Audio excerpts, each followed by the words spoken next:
Assalamualaikum warahmatullahi wabarakatuh. Terima kasih Bapak Ibu sekalian yang telah datang ke dalam ruangan ini atas permintaan saya dalam pengibasan modul 1.4 budaya positif dari saya sendiri dari CGP Angkatan 7 Kabupaten Belitung. Salam dan bahagia Om Swastiastu, Rahayu Nama Budaya yang ada di ruangan ini. Salam bahagia bagi kita semua. Semoga kedepannya apa yang kita inginkan segera tercapai dan apa yang tujuan dari penyelenggaraan pada pagi ini yang akan saya sampaikan bisa bermanfaat bagi Bapak Ibu semua. Amin. Sebelumnya aku ingin bertanya Bu, apa makna budaya positif yang Ibu ketahui dan apa contoh penerapan budaya positif yang telah kita lakukan yang ada di sekolah ini? Contoh yang pernah Bapak Ibu terapkan yang ada di sekolah budaya positif. Disiplin datang tepat waktu. Ya, seperti dari disiplin datang tepat waktu. Kita sebagai guru ini harus memberikan contoh terhadap anak didik kita. Walaupun kadang-kala dalam kita penerapan disiplin untuk misalnya tepat waktu itu tidak selamanya akan tepat waktu. Pasti ada halangan sebelum ada pergi ke sekolah ataupun mau pulang nanti. Pasti ada sebenarnya halangan, baik itu di jalan ataupun sebelum pergi ke sekolah. Misalnya hujan, kita mungkin kan sederas apa yang kita biasanya pada saat pelaksanaannya, ataupun pada saat pagi hari bisa saja kita sakit perut, itu yang bisa membuat disiplin kita itu molor. Maka dari itu sikap disiplin ini harus tetap dilaksanakan. Penerapan budaya positif yang akan dilaksanakan pada murid ini bisa kita contohkan juga Bu. Dari apa yang kita lakukan bisa dilihat dan tiru dari anak didik. Nanti ibu guru ini datang sebelum waktunya, anak didik akan melihat dan akan menirunya. Nah, budaya positif yang ada di sekolah yaitu nilai-nilai dan kebiasaan-kebiasaan. Jadi budaya positif yang kita tirukan tadi akan menjadi kebiasaan bagi anak-anak tersebut. Selain sekolah berpihak pada peserta didik. Nah, untuk yang berpihak pada peserta didik seperti pembelajaran yang guru merdeka ini kan berpihak pada anak. Jadi anak-anak itu tetap merdeka. Merdeka dalam artian kata mereka itu belajarnya dengan mengerjakan tugasnya sendiri. Apapun bentuk-bentuk yang tugas yang akan diberikan itu terserah mereka. Kita hanya mengarahkan sebagai guru yang bisa mengarahkan agar anak menjadi pribadi yang kritis. Kritis di sini bisa memberikan pendapat, penuh hormat, memberikan jiwanya kepada guru dan bertanggung jawab atas tugas yang telah diberikan.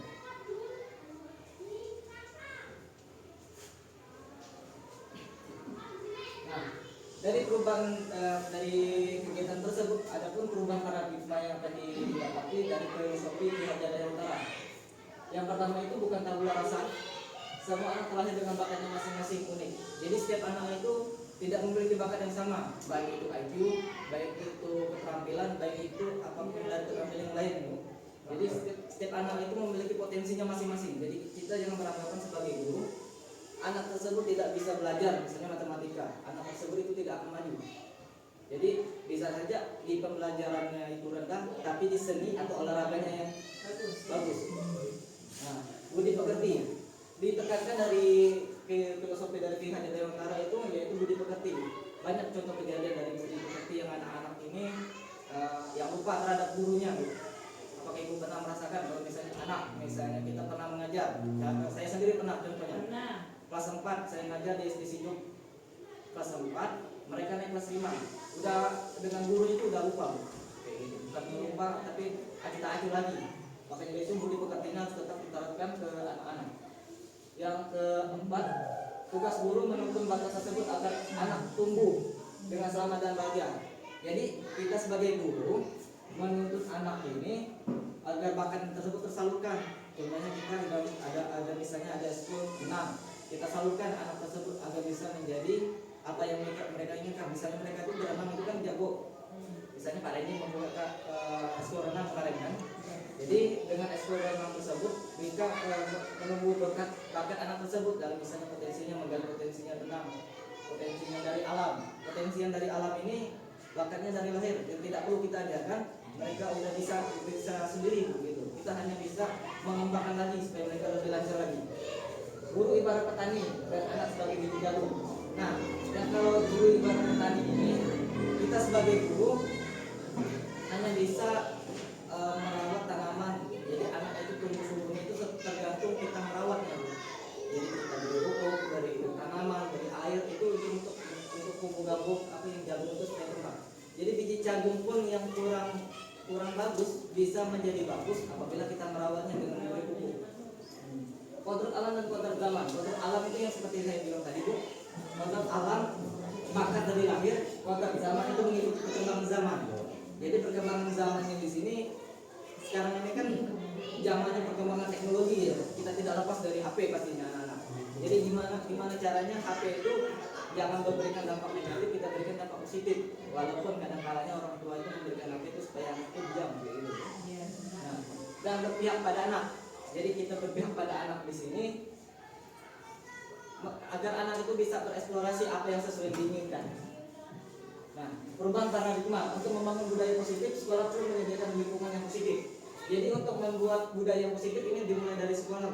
Sekolah ini harus memberikan lingkungan yang positif, dari mulai lingkungan sekitar sekolah, memberikan disiplin, memberikan sikap tanggung jawab, memberikan sikap yang jujur terhadap apa yang mereka telah lakukan. Itu semuanya itu bisa membangun perubahan paradigma yang positif, aman dan nyaman. Yang nyaman di sini lingkungan kelas Bu. Tidak mesti lingkungan kelas kita mewah, bagus. Yang penting lingkungannya bersih itu sudah buat anak itu nyaman. Sebetulnya seperti itu. Lalu berpikir berbeda dan kita dengan mereka. Yang disebut dengan sini dengan pembelajaran, proses pembelajaran. Jadi proses pembelajaran itu kita tidak menekankan anak untuk mengikuti belajar di kelas. Jadi bisa di luar kelas, bisa di bawah pohon. Kalau kita kan di lingkungan sekolah ini kan termasuk banyaknya masih alam gitu. Kita bisa membawanya anak itu langsung terjun ke halaman. Bisa juga melihat misalnya kita mencari bentuk-bentuk contoh-contoh daun, misalnya kita bebas kelas 5 gitu. Ini jenis daun, ada sejajar, menjari, itu bisa kita langsung keluar anak untuk mencari contoh dari daun tersebut. Lalu lazimnya disiplin dikaitkan dengan kontrol. Dalam hal ini kontrol dulu adalah menghadapi murid. Disiplin ini kita memberikan kontrol terhadap murid, berarti kita sebagai guru memberikan arahan Bu. Jadi kalau anak terlambat, yang biasanya kita lakukan pastinya menghukum. Anak telat pastinya menghukum. Kita sebenarnya harus di sini harus menerapkan segitiga restitusi, di mana harus mencari tahu apa itu bentuk kesalahannya, bagaimana cara menanggapinya, lalu konsekuensi yang akan mereka dapatkan dari terlambat tersebut. Nah, perubahan paradigma teori kontrol, ilusi kontrol menurut Dr. William Wester ada 4. Yang pertama ilusi guru kontrol murid, yang kedua ilusi kritik dan membuat orang merasa bersalah, yang ketiga ilusi memotivasi positif efektif, dan yang keempat itu ilusi bahwa orang dewasa memiliki hak untuk memaksa. Dari keempat ini pastinya pernah kita melaksanakan. Contohnya misalnya yang nomor 2, ilusi bahwa kritik dapat membuat orang merasa bersalah. Seperti kalimat yang ibu pernah lakukan, misalnya anak-anak itu tidak bisa diam. Ibu ngomong, apakah anak-anak tidak bisa diam membuat ibu nantinya akan dimarah kepala sekolah. Itu termasuk ibu membuat anak itu merasa bersalah, karena ibu membuat mereka itu seolah-olah karena mereka ingat tidak pandai diam, ini dulu dimarah dari kepala sekolah. Nah itu termasuk kita membuat karakter anak membuat bersalah. Kita merasa membuat anak itu bersalah karena kita gara-gara mereka kita dimarahi dari kepala sekolah kayak gitu. Itu yang keempat, ilusi bahwa mereka memiliki hak untuk memaksa. Tidak jauh-jauh lah kita memaksa mereka untuk melakukan misalnya pekerjaan, misalnya kita nyuruh nyapu, buang sampah, itu termasuk kita memaksa. Kalau mereka maunya menyapu, sudah laksanakan mereka untuk menyapu. Yang penting kesadaran mereka saat ini, kita tidak bisa memaksa mereka. Perubahan paradigma stimulus respon. Kita ada 2, yaitu stimulus respon dan teori kontrol. Jadi stimulus itu kita mencoba mengubah orang agar berpandangan sama, itu stimulus. Berperilaku buruk dari suatu kesalahan. Jadi kesalahan yang mereka lihat itu bentuk perilaku buruk, itu termasuk kesalahan menurut stimulus respon. Orang lain bisa mengontrol saya bisa mengontrol orang lain. Pemaksaan pada saat juga gagal. Model berpikir menang atau kalah, itu semuanya termasuk stimulus kontrol. Stimulus respon. Kalau untuk teori kontrol, kita berusaha memahami pandangan orang lain tentang dunia. Yang kedua, semua perilaku memiliki tujuan. Hanya Anda yang bisa mengontrol diri Anda. Anda tidak bisa mengontrol orang lain. Kolaborasi, kesepakatan untuk kita perlakukan baru. Lalu yang terakhir, model berpikir menang-menang. Jadi kebanyakan dari kita ini menurut Bapak Ibu stimulus respon atau teori kontrol. Kalau saya pribadi Bu, lebih banyak ke teori kontrol karena saya sendiri mengontrol diri saya, kehendak saya, kayak gitu. Kalau untuk orang lain bisa merasakan dirinya, bisa dari stimulus robot atau teori kontrol, tergantung kita menyikapi tubuh kita sendiri. Kita ini termasuk bagian yang mana, stimulus respon atau teori kontrol. Nah, sekarang saya mau nanya, apa makna disiplin menurut Bapak Ibu sendiri? Makna disiplin, ada yang tahu? Melakukan sesuatu sesuai aturan. Misalnya kita disiplin tadi, kita absensi pinjer pukul 7. Gimana caranya kita sebelum jam 7 itu sudah pinjer, bukan pas jam 7 telat kan ya. Aku jam 7 nih. Jadi sebelum jam 7 harus pinjer kalau tidak ada halangan di jalan gitu. Kalaupun ada halangan kan bisa memberikan alasan terhadap rekan-rekannya. Nah, kata disiplin sering dikaitkan dengan kata tertib. Seperti kita datang tadi pukul jam 7, kata tertib sudah dibuat dan teratur dan kepatuhan terhadap peraturan. Kata disiplin juga sering dihubungkan dengan hukuman. Jadi kalau kita misalnya terlambat, pastinya ada hukuman disiplin yang akan diberikan. Hukuman disiplin bagi ASN, bagi telat misalnya kita dipotong CPP, 10 hari tidak masuk diberhentikan dengan tidak hormat. Seperti itulah disiplin atau peraturan yang telah dibuat. Sering dihubungkan dengan hukuman. Itulah hukumannya, kita diberhentikan, PPP dikurangi, kita masuk hukuman. Padahal itu semuanya berbeda karena belajar dengan disiplin tidak harus dengan memberi hukuman. Nah, jadi kalau kita dengan anak, kalau mereka melakukan suatu kesalahan, misalnya terlambat atau tidak mengerjakan tugas, tidak mesti kita memberi hukuman. Ada kala saya sendiri pribadi, kalau mereka terlambat, pasti mereka tidak mengerjakan tugas. Pastinya disuruh keluar untuk mengerjakan itu. Sebenarnya itu kita tidak boleh, untuk yang menurut ajaran Dewan Ta'ala itu tidak boleh sebenarnya. Jadi kita lebih baik menerapkan segitiga restitusi. Jadi kita menanyakan mengapa dia sampai terlambat atau mengapa mereka tidak mengerjakan tugas. Yang kedua itu memberikan motivasi kepada mereka agar mereka mengerjakannya itu. Dan yang terakhir dari kan ini itu telah melaksanakan di kelas kan membuat keyakinan kelas. Dari yang ketiga itu terakhir kita menanyakan keyakinan kelas apa yang telah anak tersebut langgar. Nanti dari anak tersebut nanti mereka merespon bagaimana cara agar mereka tidak lagi misalnya membuat PR-nya itu tidak membuat PR, misalnya akan mengerjakannya malamnya itu, ataupun kalau misalnya mereka bangun kesiangan, mereka dengan cara memasak alarm kayak gitu, mereka akan memberikan alasannya sendiri tanpa kita memberikan arahan. Pilihan Dewan Ta'ala menyatakan bahwa untuk mencapai kemerdekaan atau dalam konteks pendidikan saat ini dan untuk menciptakan murid merdeka, syaratnya adalah harus ada disiplin yang kuat. Disiplin yang kuat ini berasal dari guru yang akan memberikan motivasi. Disiplin diri yang memiliki motivasi internal dari dalam, eksternal dari luar. Jadi kita tidak memiliki motivasi internal, maka kita tidak memerlukan pihak lain untuk mendisiplinkan kita. Jadi internal ini dari diri kita. Saya berpikir saya tidak ingin terlambat. Jadi itu motivasi internal. Kalau motivasi dari eksternal, mungkin kalau dari orang lain ngomong, kalau kau terlambat nanti PPP-nya akan dipotong. Itu termasuk motivasi eksternal dari luar, Nah, teori motivasi perilaku manusia ada eksternal, internal, dan internal budaya tujuan positif. Yang pertama, untuk menghindari ketidaknyamanan lingkungan.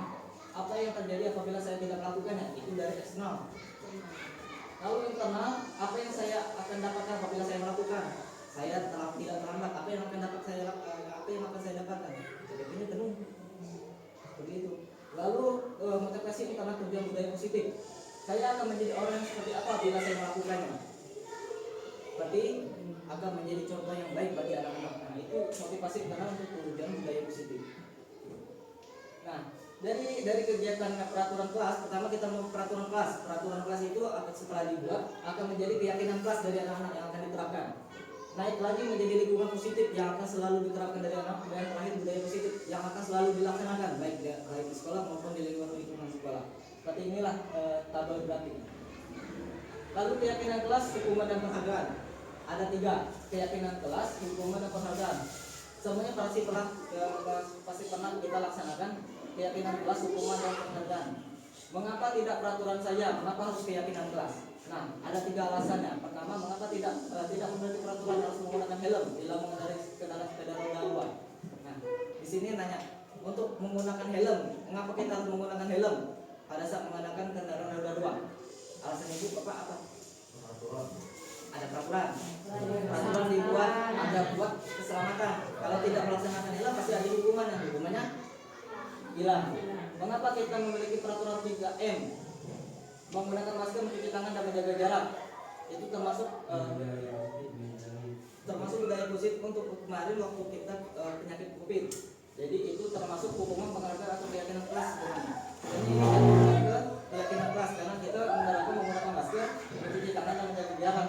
Baik, ketiga, mengapa kita melalui peraturan kelas harus datang tepat waktu? Itu termasuk apa, Bu? Keyakinan kelas, hukuman dan penghargaan.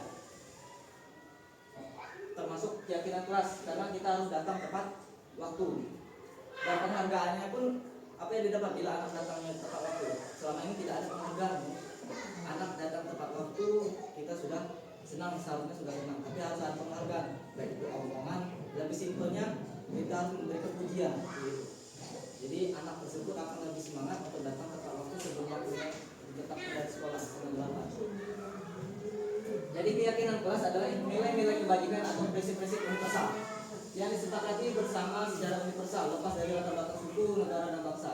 Sedangkan menurut Gosen tahun 1998, suatu keyakinan akan lebih motivasi seorang diri dalam intrinsik. Seseorang akan lebih bersamaan untuk menjalankan keyakinan daripada hanya sekedar mengikuti serangkaian peraturan. Jadi semuanya itu harus kembali diri kita sendiri. Diri kita sendiri harus menjalankan diri kita atau mengikuti aturan agar bisa menciptakan budaya positif baik di sekolah maupun di luar lingkungan sekolah. Pembentukan keyakinan kelas dimulai dari keyakinan bersifat abstrak daripada peraturan. Abstrak di sini kita membuat, pertama kali kita membuat, lalu menjelaskan kepada anak, lalu anak membuat peraturan-peraturan yang sesuai dengan keyakinan mereka sendiri. Keyakinan kelas berupa pertanyaan yang universal. Jadi yang menyeluruh, tidak spesifik, misalnya harus di kelas ini, tapi harus menyeluruh juga dengan yang lain. Pernyataan keyakinan kelas senantiasa dibuat dalam bentuk positif. Kalau untuk keyakinan kelas pastinya akan berdampak positif, tidak mungkin negatif yang akan dituliskan. Misalnya selalu datang terlambat atau selalu makan di kelas, itu tidak mungkin kita buat dalam bentuk budaya. Jadi keyakinan kelas hendaknya tidak terlalu banyak, sedikit aja. Yang penting mencakup seluruh yang buat baik yang bisa diterapkan. Lalu semua warga sekolah sebaiknya ikut berkontribusi dalam ini. Artinya setiap anak itu membuat keyakinan mereka sendiri lalu diterapkannya di kelas bersama-sama. Bersedia meninjau kembali keyakinan kelas dari waktu ke waktu. Misalnya dalam kelas itu tidak boleh makan di dalam kelas. Kita bisa meninjaunya kembali. Misalnya pada saat istirahat boleh diperbolehkan untuk makan di kelas seperti itu. Jadi anak-anak beranggapan tidak boleh makan di kelas. Jadi selamanya pikirnya selama istirahat tidak boleh juga di kelas. Jadi itu bisa ditinjau kembali sesuai waktu ke waktu atau sesuai kebutuhan yang bapak perlukan. Nah, jadi peraturan ini ada nilai keyakinan mulai dari tanggung jawab, menghormati orang lain, menghormati lain pada tujuan, keselamatan, kesehatan, menghormati lain, kesabaran dan keamanan. Semuanya ini ada keyakinan kelas mulai dari selalu mengembalikan buku. Kalau kita misalnya anak meminjam di perpustakaan itu tanggung jawab harus dikembalikan. Dilarang mengganggu orang lain. Anak-anak kadang mengganggu orang lain, itu termasuk menghormati orang lain. Hadir di sekolah 15 menit sebelum pembelajaran, itu termasuk komitmen dan menghormati orang lain. Dilarang melakukan kekerasan, termasuk keselamatan dan menghormati orang lain. Dilarang menggunakan narkoba, itu untuk diri sendiri, yaitu kesehatan. Bergantian dan menunggu giliran, menghormati orang lain dan kesabaran. Jadi untuk antrian ini ada kalanya anak-anak kan tidak mau antri cukup lama. Yang anak-anak, saya sendiri kan juga kalau misalnya untuk mengantri cukup lama itu sebenarnya gak suka, tapi mau nggak mau daripada membuat orang lain ribut, kita harus antri sesuai dengan kesabaran dan sesuai dengan nomor urut. Jadi gunakan masker. Peraturan menggunakan masker tadi itu termasuk kesehatan dan keselamatan. Jangan berlari juga di kelas dan atau koridor, itu termasuk keselamatan dan keamanan. Karena kalau anak-anak berlari terpleset, itu termasuk keselamatan juga dari anak tersebut dan keamanan sekolah. Nantinya pasti orang tua meninggalkan sekolah gara-gara anak terpleset. Nah, contoh penerapan membuat keyakinan kelas. Sebelumnya Bapak Ibu telah melaksanakan dari platform Merdeka Mengajar, yaitu membuat keyakinan kelas. Ini sudah membuat keyakinan kelas. Lalu dari keyakinan kelas tersebut kita harus membuat kembali bentuk karakter dari anak tersebut harus dibuat. Jadi kelas impian. Jadi dari peraturan yang telah dibuat keyakinan kelas dibuat, lalu kita buat kelas impian, mereka maunya seperti apa kelas kita ke depan kayak gitu. Itu sesuai pemikiran anak. Nah, jadi pertama kita membuatkan kertas warna ini yang bisa ditempel, kemudian siswa menuliskan lalu kemudian menempelkan di depan kelas. Nah, didukung oleh penghargaan, pengaruh jangka pendek dan jangka panjang. Ada penghargaan pengetahuan, penghargaan mengurangi ketepatan, dan penghargaan tidak efektif penghargaan, dan terakhir penghargaan merusak hubungan. Semuanya ini kalau misalnya kita hukuman akan membuat beberapa dampak. Ada 5 dampak yang telah saya buat, yaitu pertama seperti ini, dan terakhir akan merusak hubungan. Jadi merusak hubungan di sini kalau ibu bapak paling sering marah dengan anak tersebut, anak itu akan dendam. Ibu marah pastinya akan dendam. Nah, dari tindakan misalnya, saya ada beberapa contoh tindakan yang telah dilaksanakan. Menurut bapak ibu, yang pertama itu mencatat 100 kali di dalam buku kalimat saya tidak akan datang terlambat lagi karena terlambat sekolah. Itu termasuk hukuman atau konsekuensi? Hukuman. Menurut ibu hukuman. Nanti saya akan lihat jawabannya. Yang kedua, lari mengirim lapangan basket 2 kali karena terlambat hadir sekolah. Itu termasuk hukuman atau konsekuensi? Kalau itu untuk di kelas. Kalau untuk di pelajaran olahraga termasuk hukuman atau konsekuensi? Hukuman. Sebenarnya kalau itu nomor 2 itu termasuk konsekuensi. Karena kalau misalnya olahraga pastinya kan pasti ada pemanasan anak-anak. Nggak mungkin tidak ada pemanasan. Itu kalau di jam olahraga termasuk konsekuensi. Kalau misalnya di kelas, kalau misalnya tak terlambat, ibu suruh berlari, suruh berlari, termasuk hukuman. Murid diminta untuk push up 15 kali karena tidak menggunakan masker, termasuk hukuman atau konsekuensi? Push up. Menurut ibu konsekuensi. Jangan membatas tugas teman yang telah dicoret-coret. Konsekuensi. Memberikan tumpahan air di atas meja karena tersenggol pada saat belajar. Konsekuensi. Murid tidak menggunakan sepatu sehari di sekolah dan tidak menggunakan sepatu hitam. Hukuman. Dan lari mengelilingi lapangan basket 2 kali terlambat 10 menit untuk pelajaran PJOK. Hukuman. Nah, inilah jawaban. Jadi untuk yang nomor 1, 2, 3 termasuk hukuman. Jadi murid diminta untuk push up, itu termasuk hukuman. Mengelilingi lapangan basket ini yang saya tekankan yang di kelas. Berarti yang di kelas termasuk hukuman. Kalau di lapangan termasuk konsekuensi. Jadi yang konsekuensi itu hanya mengganti kertas. Jadi anak merusak catatan teman suruh dicatat, itu termasuk konsekuensi. Sebenarnya meja kalau merusak dan kaca itu termasuk konsekuensi kalau mereka akan ganti. Jadi lari mengelilingi lapangan basket 2 kali karena terlambat 10 menit termasuk konsekuensi di pelajaran PJOK karena mereka pastinya akan melaksanakan pemanasan. Nah, perbedaan hukuman dan konsekuensi. Hukuman itu sesuatu yang menyakitkan.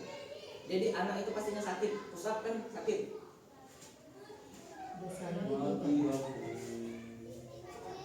Lalu membuat anak sakit. Membuat anak sakit itu termasuk hukuman. Anak membenci kedisiplinan, ibu paksa, lalu mendorong dan menyakiti diri sendiri, konsep diri yang buruk. Anak belajar untuk menyembunyikan kesalahan dan marah. Itu termasuk konsekuensi, termasuk hukuman.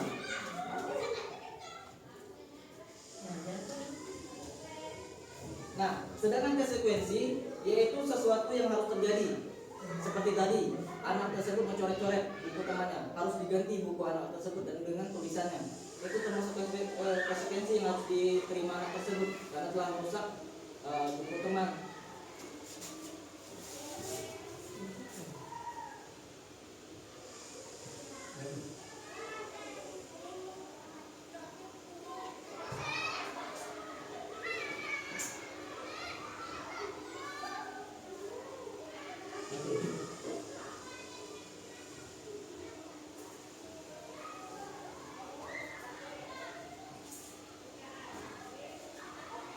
Nah, yang kedua, membuat anak merasa tidak nyaman dalam jangka waktu pendek.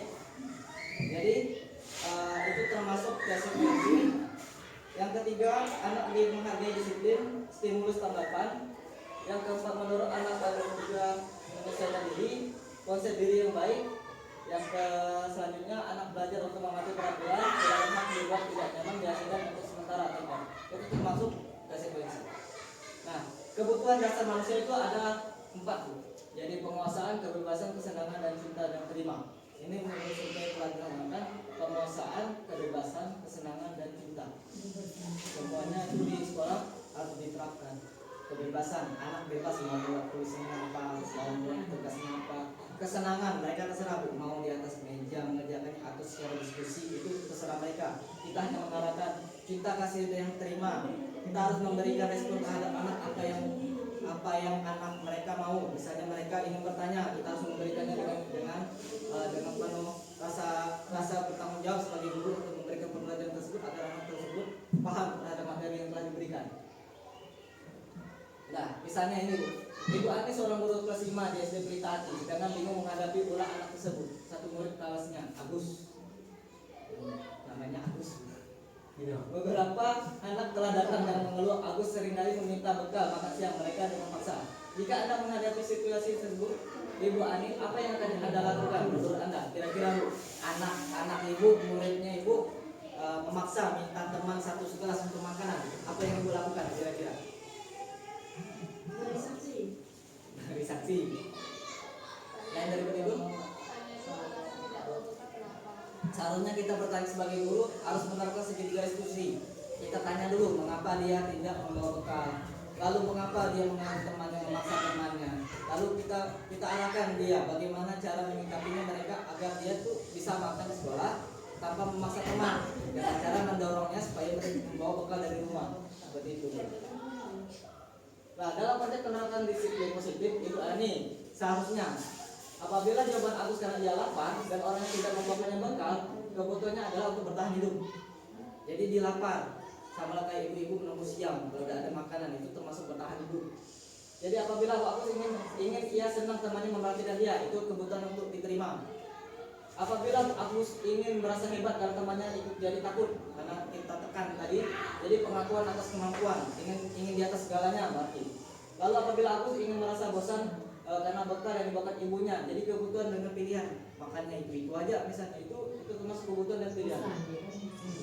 Dan yang terakhir jawaban Agus adalah karena isem, yaitu kebutuhan untuk kesenangan. Isem itu berarti kesenangan dia, berarti di rumah tidak ada kesenangan yang didapatkan dari orang tua.